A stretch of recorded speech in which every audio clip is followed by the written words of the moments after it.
Mumbai Indians నిన్న వాళ్ళ first match గెలిచి ఐపీఎల్లో 13 ఇయర్స్ జింక్స్ బ్రేక్ చేశారు. అవుట్ స్టాండింగ్ పర్ఫార్మెన్సెస్ చూసాం. హై స్కోరింగ్ ఎన్కౌంటర్లో first player of the match lord Shardul Thakur brilliant bowling ఇచ్చాడు 3 వికెట్లు.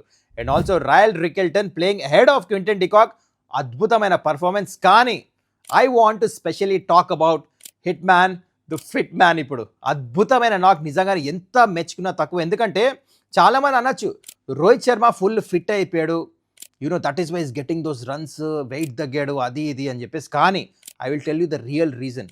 ఒక డిఫరెంట్ బీస్ట్ రోహిత్ శర్మ అని చూస్తున్నాం మనము. ఫస్ట్ మ్యాచ్ రన్స్ కొట్టాడు, అది కూడా 6 సిక్స్లు 6 బౌండరీలు, 200 పైన స్ట్రైక్ రేటు, 78, 221 చేజ్ చేస్తూ ఎట్లయితే ఆ స్టార్ట్ ఇచ్చాడు కదా, ఆ opening partnership, that was a defining moment. ఇవన్నీ ఎందుకు వస్తున్నాయి? I personally feel because of hunger. Rohit Sharma మైండ్లో ఒక్కటే ఉంది, 2027 ఓడిఐ వరల్డ్ కప్. ఆ ఓడిఐ వరల్డ్ కప్ ఒక్కటి సాధించాలని తన మైండ్లో చాలా స్ట్రాంగ్ ఉంది. ఇప్పటి నుంచి ఆ ప్రిపరేషన్ స్టార్ట్ అయింది. He knows that. అందుకని వెయిట్ తగ్గాడు. ఆ డిటర్మినేషన్ కనిపిస్తుంది మ్యాచ్లో రన్స్ కొట్టాలని.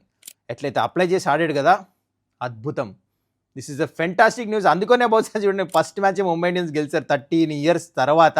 That shows that fabulous performances వచ్చినాయి. కానీ వెల్ డన్ రోహిత్ శర్మ. మరి మీరు చెప్పండి, రోహిత్ శర్మ పర్ఫార్మెన్స్ ఎలా అనిపించింది? అండ్ ఆల్సో ఈ మ్యాచ్లో ఇంపార్టెంట్ మూమెంట్స్ మీకు ఏదనిపించింది కింద కమెంట్ చేయండి.